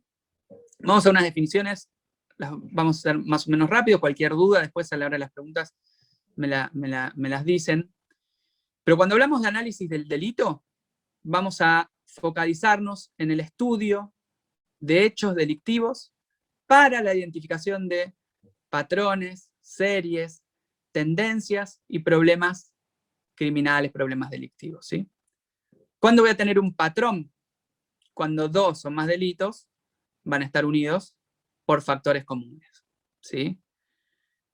¿Qué es esto? Esto digo, lo sabemos de otros ámbitos, digo, de cultura general, digo, un patrón. De repente, si yo empiezo a observar que un grupo de viviendas fueron vulneradas bajo una característica común, es decir, se utilizó algún tipo de herramienta común, ya sea o para abrir la puerta o para neutralizar a los habitantes, etc., voy a encontrarme con un patrón criminal. Entonces eso me permite a mí pensar en términos de las relaciones que puede haber entre esos hechos, que si yo los veo desde la perspectiva del caso concreto, seguramente se me pierden, ¿sí? ¿Qué son series? Vamos a llamar series a los conjuntos de delitos que van a ser similares, que pueden ser cometidos que podrían ser eventualmente cometidos por las mismas personas. Tendencias delictivas van a ser básicamente incrementos o decrementos a largo plazo en los volúmenes delictivos o cambios en las características de un determinado delito en un largo periodo de tiempo. Cuando yo veo una tendencia, es decir, veo una tendencia al aumento de robo de un determinado teléfono celular de determinada marca con determinada característica, cuando yo observo esa tendencia, a mí me permite ver que detrás de eso va a haber patrones de alcance general, sobre los cuales yo tengo que pensar alguna estrategia que logre tener algún impacto general. ¿Qué vamos a hablar cuando hablamos de problemas delictivos? Bueno, van a describir también a varios delitos relacionados por factores comunes, pero que son crónicos, a largo plazo, y la relación entre los distintos hechos, los distintos incidentes que yo observo va a ser menos directa que con los patrones. A ver, el mercado de cocaína de alta pureza en un determinado territorio. Yo puedo tener comercializándose de cocaína de una máxima pureza en determinada provincia, lo que fuera, no necesariamente va a estar vinculada porque esto lo hagan las mismas personas, pero sí me estoy enfrentando con alguna problemática, con una problemática criminal de carácter ya permanente, en la cual el patrón ya no tenga una incidencia directa, sino que yo tengo que ir a buscar a otro lado. La problemática la tengo que pensar bajo un enfoque más general, y eso va a tener un impacto en la estrategia, el plan que yo diseño para poder tener algún impacto, si es que yo pretendo tener algún impacto específico en ese mercado criminal en particular, ¿sí? ¿Cuáles son los datos que utiliza el análisis? ¿Qué tipo de datos va a utilizar el análisis del delito? Y bueno, utiliza tantos datos de cualitativos como cuantitativos. ¿Sí? Vamos a utilizar datos sociodemográficos, es decir, las características personales de los individuos y los grupos, tal como el sexo, ingreso, edad, educación. Vamos a utilizar datos espaciales. La naturaleza espacial del delito es central en el correcto entendimiento de la naturaleza de un problema criminal. Vamos a utilizar datos temporales, vamos a estudiar los patrones de largo plazo, las tendencias delictivas de los últimos años, la naturaleza estacional del delito, es decir, a ver, uno cuando, esto lo sabemos ya por experiencia, digamos, digo, las entraderas cuando tienen un pico muy alto de ocurrencia en las grandes urbes, en los periodos vacacionales, por una cuestión muy básica que tiene que ver con que posiblemente quienes habitan no estén. Las entradas, en realidad entradera es cuando se le llama cuando es con la persona, pero el robo a casas, vamos a llamarle, cuando no están los habitantes de la casa. Entonces, si uno observa y hace un análisis temporal del delito respecto del robo de casas, si es que fuera una problemática respecto a la cual desde el Ministerio Público Fiscal se pretende tener incidencia, y claramente es una problemática grave, uno tiene que pensar su estrategia en términos temporales en estos términos. Tiene que observar cuál es la frecuencia delictiva y el volumen, y va a observar un pico que comienza en los días previos a Navidad y que empieza a mermar los días cuando se está terminando febrero, y que luego va a presentar seguramente un pico no tan alto como el que va de diciembre a febrero, pero también un pico interesante en el periodo de julio, que es el periodo de las vacaciones de invierno. Entonces, si yo tengo que montar una estrategia en la cual involucre a las policías en su rol de patrullaje o también en su rol de investigación, tengo que montar una estrategia en la cual piense cómo voy a procesar los casos vinculados con esto y cómo voy a entrecruzar información, etcétera, ese dato yo no lo puedo perder de vista. ¿sí? Porque tiene una incidencia directa en la problemática. Y eso es lo que hacemos cuando hacemos análisis criminal. Y por eso lo transformamos en un insumo, en una herramienta para estos nuevos modelos de introducir a la política criminal, la perspectiva político-criminal, a la actividad propia del Ministerio Público Fiscal. Empezamos a hacer análisis de la información, análisis de datos, análisis de las características que los propios hechos que de los cuales hoy tomamos como conocimiento en nuestra actividad profesional diaria, las ponemos en una bolsa y empezamos a ver cuáles son los puntos en comunes, cuáles son los patrones, cuáles son las características demográficas, espaciales, temporales, cuál es el contexto en el que se da. Digo, la situación de robo de casas se da de la misma manera en una gran urbe, como puede ser la ciudad de Buenos Aires, como puede ser la ciudad de La Plata, que en el pueblo en el que nací, en Entre Ríos, que tiene 8.000 habitantes. Y no, seguramente no tenga ninguna característica en común. Entonces las tengo que analizar en el contexto en el que se da, ¿sí? Para tomar decisiones en ese sentido, ¿sí? Las funciones del análisis del delito, en general, se asignan a alguna de las dos categorías, esto que les mencionaba antes. Digo, diferenciar de qué hablamos cuando hablamos de análisis táctico del delito respecto a cuando hablamos de análisis estratégico del delito. Análisis táctico, vamos a llamarle a la identificación y el análisis diario de patrones y series delictivas existentes o emergentes, incluyendo series, zonas calientes. Por ejemplo, lo que les venía mencionando, el robo a viviendas. Digamos. Eso va a presentar patrones comunes por el tipo de vivienda, por el lugar donde se desarrollan, por el tipo de ingreso de los autores, y se suele utilizar para decisiones de corto plazo, ¿sí? Para tener un impacto en el corto plazo. Mientras que el análisis estratégico del delito se va a focalizar en, lo que mencionábamos anteriormente, las tendencias, y vamos a ir a buscar ya seguramente sus causas más profundas, para poder tener un impacto específico en una problemática que, como les decía anteriormente, cuando hablamos de problemáticas, son permanentes. Por ejemplo, la expansión de un determinado mercado de drogas en un territorio determinado, ¿sí? Bien, eso es cuando hablamos de análisis del delito. Otro de los niveles en donde nosotros hacemos análisis criminal tiene que ver con el análisis de inteligencia criminal, ¿sí? Y acá no nos tenemos que asustar cuando hablamos de inteligencia criminal. Digamos, no estamos hablando de espionaje, no estamos hablando de esa cuestión. Análisis de inteligencia criminal básicamente es poder analizar la información vinculada con personas y organizaciones criminales de las que tomo conocimiento en el marco de la actividad propia de la persecución penal, para poder entender su estructura, las jerarquías que tienen las organizaciones criminales, para poder entender las relaciones, actividades y los planes con los que trabajan esas organizaciones criminales, para poder entender cómo es el flujo de dinero y de bienes que tienen las organizaciones criminales, y para poder tener la información personal sobre quienes participan en esas organizaciones criminales. Todo esto siempre bajo las limitaciones que el orden constitucional democrático nos impone, digamos. Esto no implica que yo voy a meterme en las conversaciones telefónicas o me voy a meter en las casas de las personas para saber cómo operan, sorteando todo tipo de regla procesal. No. Pero sí implica que si yo necesito, o que si dentro de mi plan político criminal está la intención de desarticular o de tener un impacto, por ejemplo, en un mercado de drogas que está generando graves efectos en la salud de los jóvenes en barrios vulnerables, en el territorio en el que quiero tener incidencia, yo necesito, desde la persecución penal, saber cómo están estructuradas. Eso digo, cuando hablamos de grandes mercados criminales, no estamos hablando de hechos al voleo, no estamos hablando de hechos que se puedan manifestar individualmente, sino que van a ser hechos que se manifiestan permanentemente, con características comunes, como lo venimos diciendo. Yo necesito saber cómo es el funcionamiento de esa organización. Siempre va a haber una organización detrás, una organización criminal detrás, una banda criminal detrás, que va, de mínima, va a organizar cómo se distribuyen en determinado territorio esos estupefacientes. Entonces yo tengo que entender cómo están organizadas, cuáles son sus líneas jerárquicas, porque yo, si pretendo tener algún impacto en ese mercado, yo voy a tener que pensar cómo desarticulo esa organización criminal. Y si yo tengo que pensar cómo desarticulo esa organización criminal, desde la persecución penal tengo que entender cómo funciona, cuáles son sus reglas, cuáles son sus expectativas, para poder entender a dónde voy a impactar. ¿Voy a impactar en los jefes? Digo, voy a volcar todos mis esfuerzos investigativos en los jefes, voy a volcar mis esfuerzos investigativos en quienes distribuyen el estupefaciente en el territorio, voy a volcar mis esfuerzos investigativos en quienes lavan el dinero producido por ese mercado ilegal. Bueno, esas son todas decisiones de política criminal.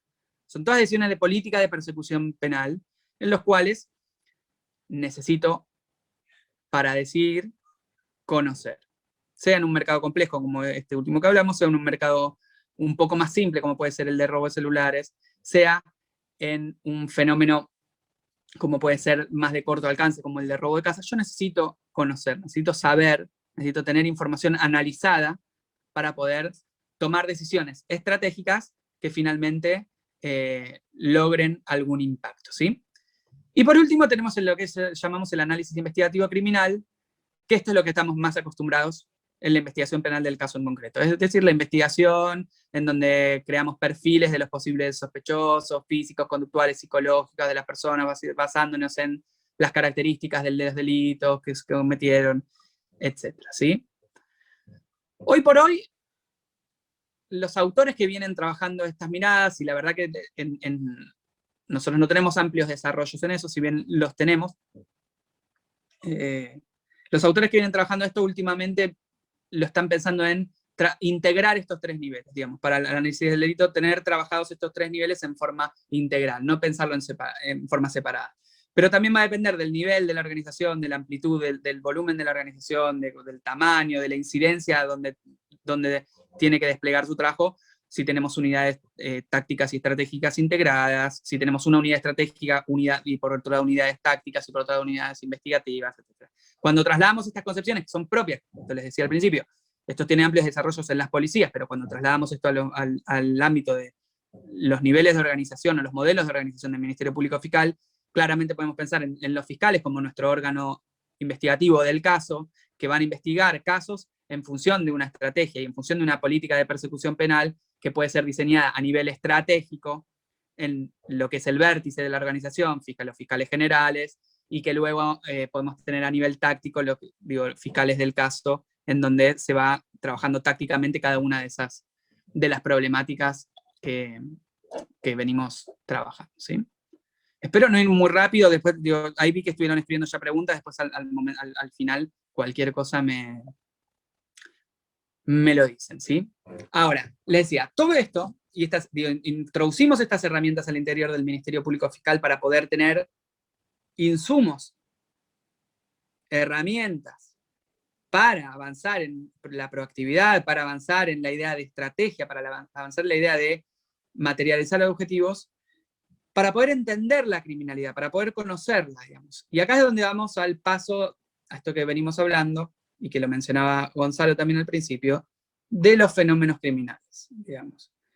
¿Qué es lo que necesitamos? Es poder identificar cuáles van a ser las áreas de intervención, cuáles son los fenómenos criminales, los problemas criminales que yo voy a identificar, que voy a definir, que voy a describir. Cuando hablo de escribir, voy a decir esto que hablábamos anteriormente, cómo se da, cuál es la dinámica de los fenómenos criminales, cuáles son las personas que intervienen en esos fenómenos criminales, en dónde se dan, en qué tiempo, con qué características, más violentas, menos violentas, pero poder identificar la existencia del fenómeno criminal, de los distintos fenómenos criminales. Y esto lo hacemos porque nos va a ayudar a prevenirnos de los dos grandes males, los dos grandes problemas centrales que tiene el diseño y la puesta en funcionamiento de toda política de persecución penal, que son el problema de la generalidad, esto es algo que trabaja muy fuerte Binder justamente, y la visión del caso a caso, ¿sí? Cuando discutimos política criminal, y vamos al problema de la generalidad, siempre lo terminamos viendo en términos generales, en términos abstractos, como si fuera lo mismo hablar de delitos violentos, de agresiones sexuales, de la criminalidad económica, y más aún dentro de la criminalidad económica, como si fuera lo mismo hablar de las estafas en algunas áreas del comercio, o los fraudes bancarios, como si fuera lo mismo hablar del hurto de celulares, o el hurto de ganado. ¿Sí? Las herramientas que tradicionalmente nos ofrece el modelo de persecución penal infraccional clásico, vinculado con el sistema inquisitivo, trata a todas estas problemáticas de la misma manera. Ofrece las mismas herramientas, ofrece las mismas estrategias, ofrece los mismos procesos de trabajo, para trabajar sobre problemáticas que son muy distintas, ¿sí? Entonces, en este sentido, el problema de la generalidad es algo que tenemos que desterrar. Por esto le decía anteriormente, tenemos que tener tantos planes de política criminal, tantos planes de persecución penal, como fenómenos criminales tengamos identificados y como fenómenos criminales tengamos priorizados para tener algún tipo de incidencia.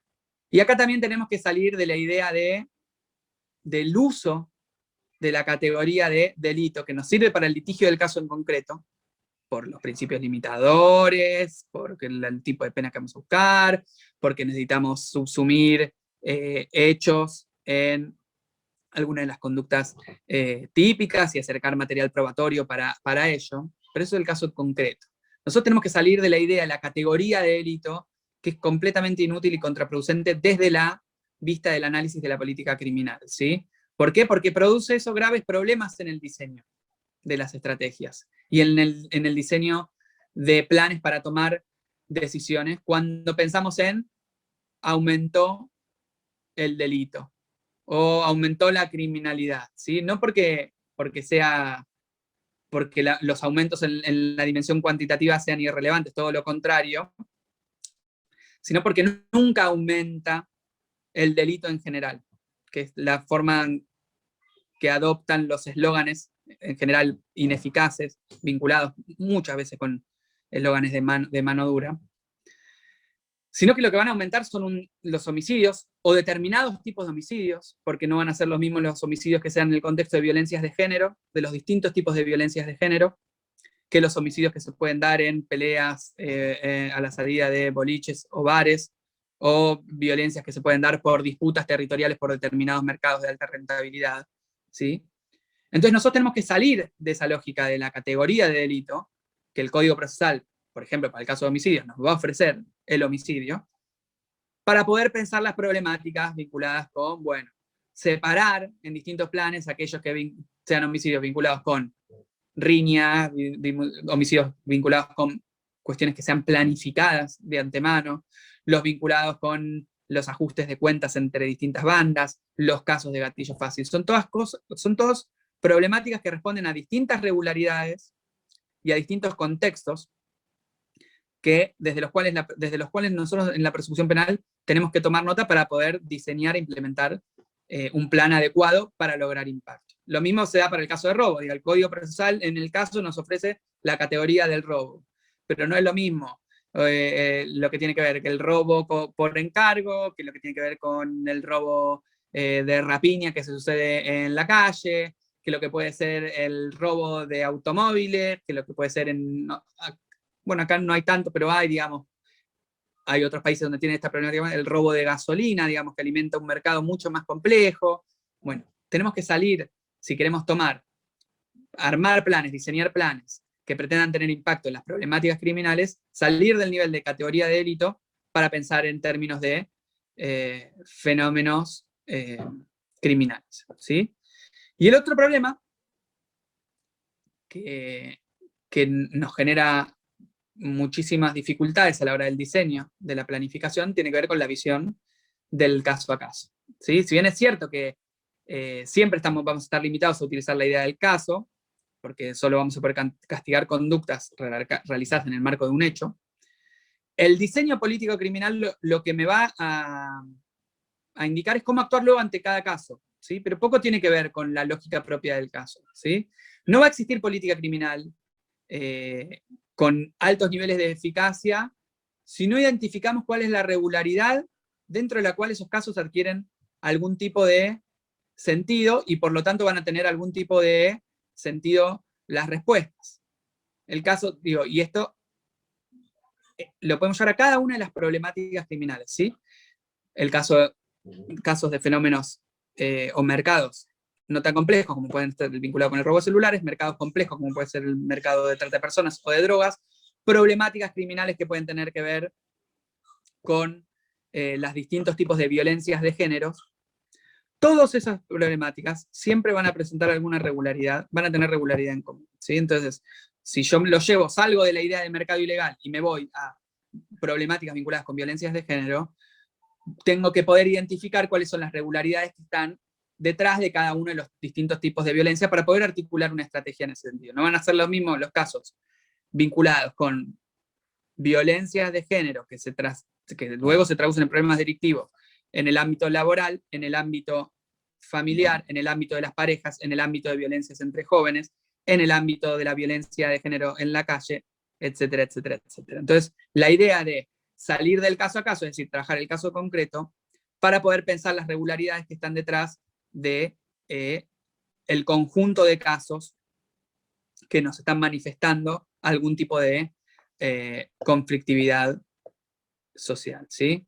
Entonces, por fin, digamos, necesito tener una definición de qué estoy hablando cuando hablo de fenómeno criminal.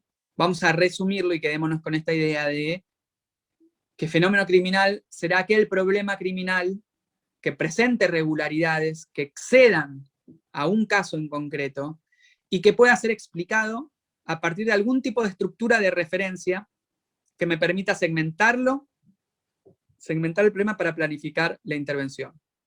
¿Cuál es la estructura de referencia que nosotros encontramos mayoritariamente en todo lo que nosotros más o menos conocemos como criminalidad? Y esto lo dice Binder en el artículo que estaba pensado para esta clase. La estructura básica de referencia es la estructura de mercado. Digamos, cuando uno analiza la mayor parte del conjunto de lo que nosotros conocemos como criminalidad, encontramos detrás esta estructura de mercado. Lo hago sintético y lo tomo con el ejemplo del robo de celulares porque me parece muy concreto.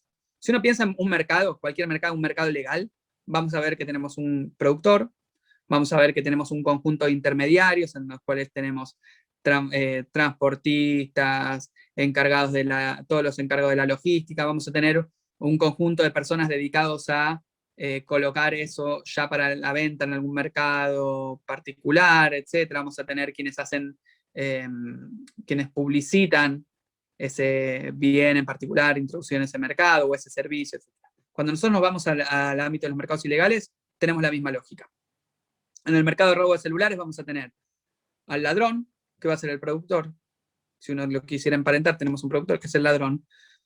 Pero ese ladrón no va a robar el celular para el uso propio. Ese ladrón va a llevar ese celular a una cueva en donde va a darle al dueño de la cueva el celular a cambio de una contraprestación que va a estar dada por una suma monetaria. Digamos. Si el celular en el mercado legal vale 10.000 pesos, bueno, robado, ese ladrón se va a llevar, ahí va Gonzalo, cierra esta idea y empezamos con las preguntas.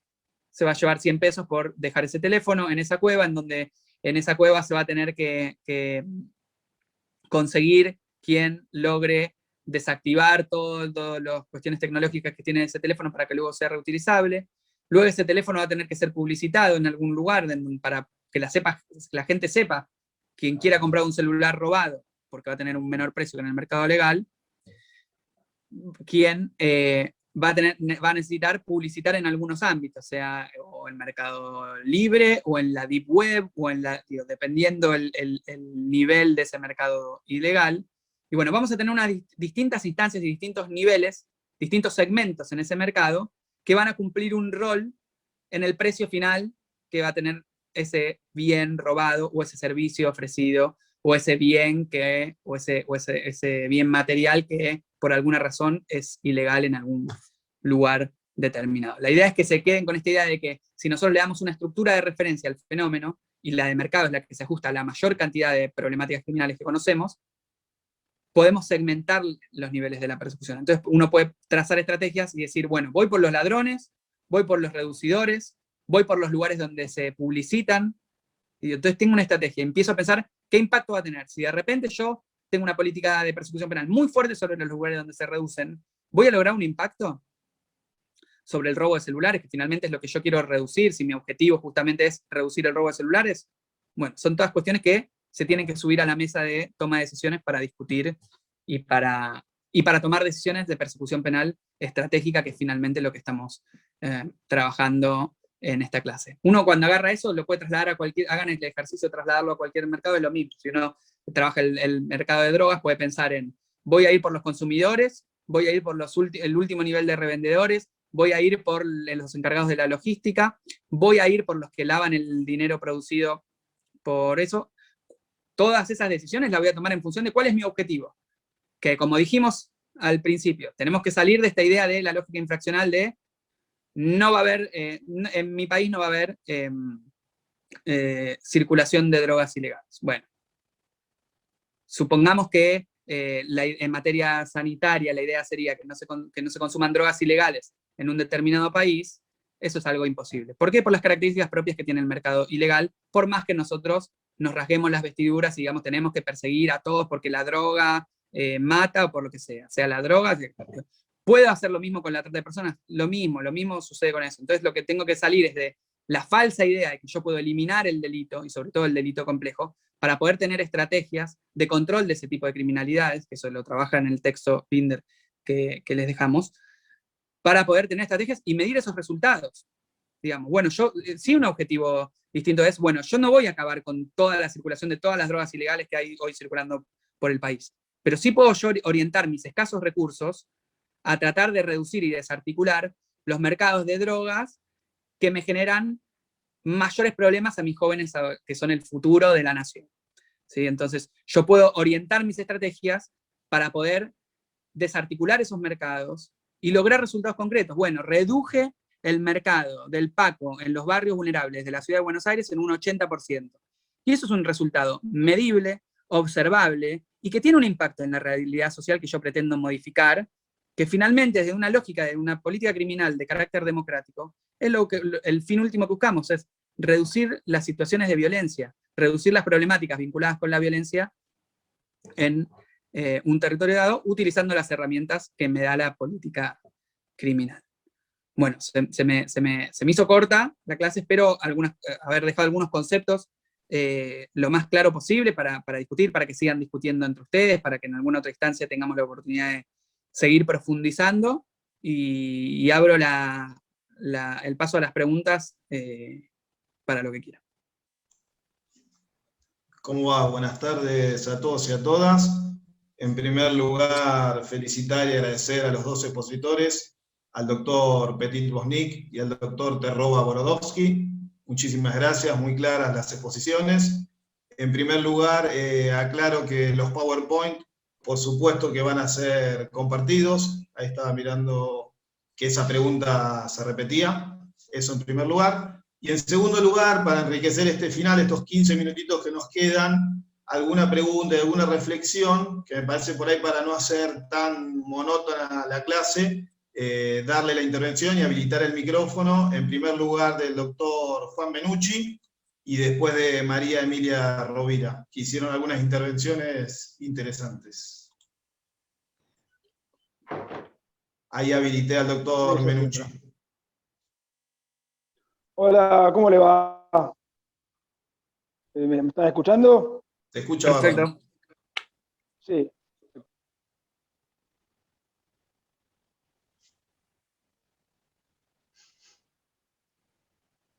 Ahí estás muteado en el micrófono. A ver, ahí. ¿Ahí me escuchás? Ahí está perfecto. Ahora sí. Es la casa de familia, que es complicado. No, es el concepto.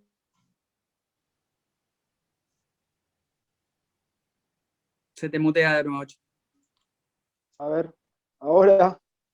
Perfecto. ¿Ahora me escuchan? Qué bárbaro. Ahí sí. Bueno, no, el concepto de mercado sí, pero la mayoría de los delitos, yo trabajo en una fiscalía, son lesiones y amenazas. Y digamos, una política criminal orientada a eso, con un concepto de mercado como que mucho no cuadra. Eso por un lado. Y por el otro, los principios de oportunidad que ya rigen en el Código Provincial, que tiene que tener en cuenta la situación de la víctima particularmente, las últimas leyes apuntan mucho a eso, es como que sacan un poco el principio de legalidad y vuelven a imponer un poco más el principio de oportunidad, ¿no es cierto?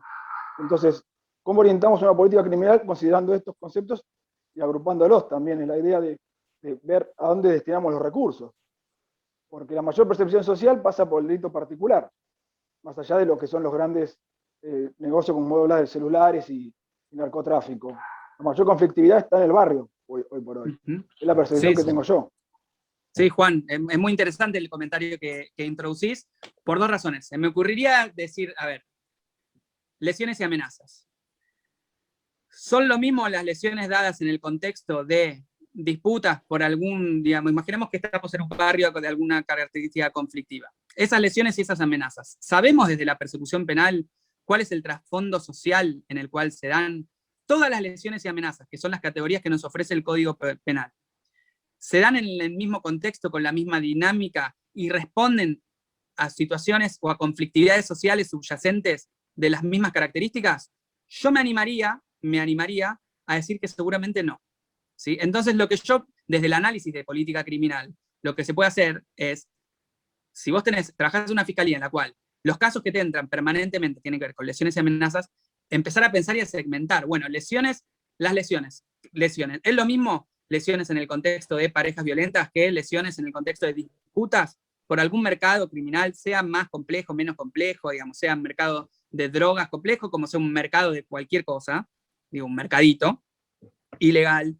Se dan esas lesiones en el contexto de problemas vecinales vinculados con conflictos vecinales de índole, desde la menos grave, algún conflicto de medianera, como algún conflicto de arrastre histórico, sean conflictos entre bandas que se dedican a robar en el territorio y que no quieren que le ocupen, digo, acá robo yo y acá no robo. Bueno, hay una idea desde el análisis criminal que pretende justamente salir de esa lógica de ver como algo homogéneo las lesiones y las amenazas para poder situarlas en su contexto y en su fenómeno criminal. Bueno, ¿a qué fenómeno criminal están vinculadas las amenazas que yo veo en mi fiscalía? Bueno, las amenazas también pueden estar vinculadas con mercados criminales complejos. Pueden ser amenazas para que vos no vendas en mi territorio, si estamos hablando de alguna cuestión barrial o algún mercado que se expandió en un barrio, en un mercado ilegal, ¿sí?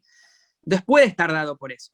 Entonces la idea es poder pensar estrategias diversificadas, no tratar, como solemos tratar, yo trabajo, casi toda mi vida trabajé en el Ministerio Público Fiscal, así que lo hablo también, siempre es una interpelación hacia mí mismo también. Digamos, podemos pensarlo de una manera distinta a tramitarlo desde la lógica del caso, que el caso siempre lo voy a tener que tramitar. Si yo tengo una amenaza, yo tengo una situación de amenaza, no estamos diciendo olvidarnos que estamos teniendo una situación de una persona amenazando a otra y tenemos que resolver ese conflicto primario, ese conflicto directo, vamos a llamarle, entre esas dos personas, que de alguna manera tenemos que darle alguna resolución. Pero si de repente yo tengo que en un barrio hay conflictos y amenazas, y yo siempre la respuesta que doy desde la fiscalía es individual, lo que yo fácilmente puedo observar es que no estoy teniendo ningún impacto, no estoy reduciendo ese conflicto, no lo estoy confrontando, no lo estoy a partir de mis herramientas llevándolo a otro escenario, no estoy planteándome desde el Ministerio Público Fiscal cómo puedo hacer una interlocución y una articulación y coordinación con otras agencias estatales que pueden tener algún tipo de incidencia mayor que la que yo puedo tener desde las herramientas que me da el Código Procesal. ¿Sí? Entonces, en delitos esos, y muchas veces pasa en delitos que no son tan complejos, que hay conflictos sociales que subyacen, conflictos socioeconómicos, materiales, educativos, de salud, etcétera, que cuando uno empieza a analizarlos y empieza a darle la mirada de fenómeno, justamente lo que empieza a observar es, bueno, ¿cuán útil es la persecución penal en este fenómeno criminal? Entonces yo empiezo a separar las amenazas y las lesiones y digo, mira, bueno, a ver, está claro que si está hablando de amenazas entre bandas criminales que se disputan un mercado criminal de alta rentabilidad, yo tengo que ir con la fuerza del Estado, con las herramientas violentas del Estado, porque no lo voy a arreglar con un dispositivo de desarrollo social que vaya a articular programas educativos, etcétera, etcétera, etcétera, para mejorar la violencia en el barrio. ¿Sí? Voy a tener que ir con mi persecución penal, pero muchas veces articulando con otras instancias. Y ahí es donde incorporo esta idea que vos metés de principio de oportunidad.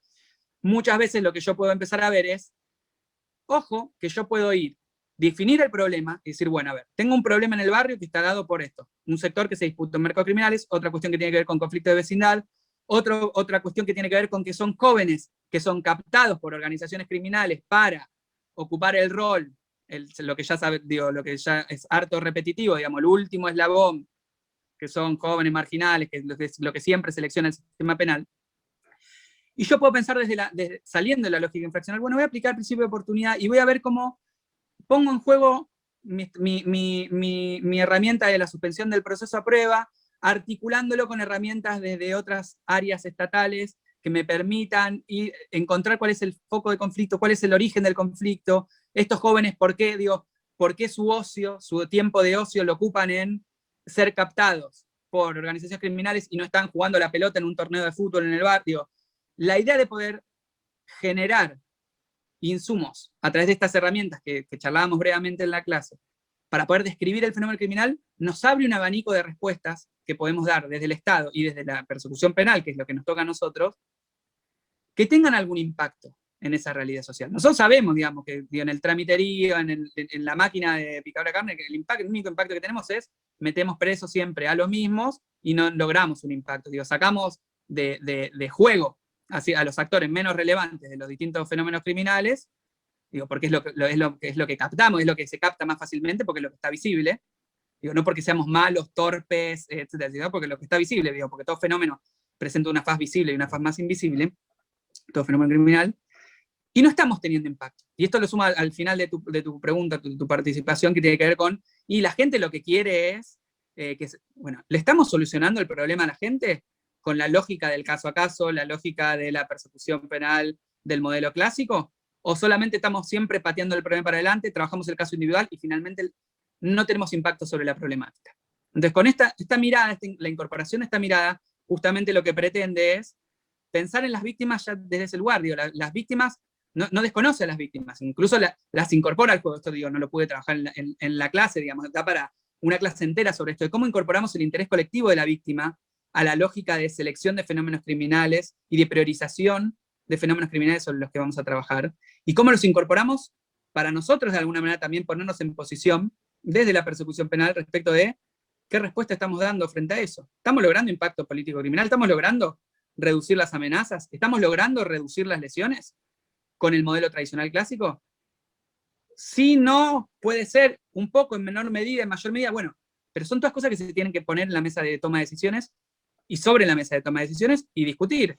Bueno, vamos a ver las amenazas. Yo lo que te preguntaría en una mesa de toma de decisiones es, bueno, contame los contextos de esas amenazas. A ver si responden todas a la misma lógica, a las mismas regularidades, a los mismos patrones. Charlemos un poco de eso. Y seguramente vos, que tenés la experiencia, porque trabajás con los casos permanentemente, ahí vas a decir, mira, bueno, no, pero hay amenazas, esto que decía, yo digo en el aire, pero vos sabés mucho más que yo porque estás con la diaria. Digamos, no, bueno, hay amenazas que responden a esto, amenazas que pueden responder a esto. Bueno, y yo te digo, bueno, pensemos un plan de persecución penal pero distintivo para con esto. Y veamos cómo utilizamos nuestras herramientas, y que ustedes en el código las tienen, además tienen el régimen diversificado, para ver cómo podemos lograr algún impacto político-criminal en eso. No sé si te pude responder. Sí, se entiende, pasa que parecería ser un trabajo más integral. No te olvides que todos los departamentos judiciales se dividen por turnos, entonces cada turno es una fiscalía diferente. Acá en La Plata son 7 días. Se parece una tarea más de un organismo más central.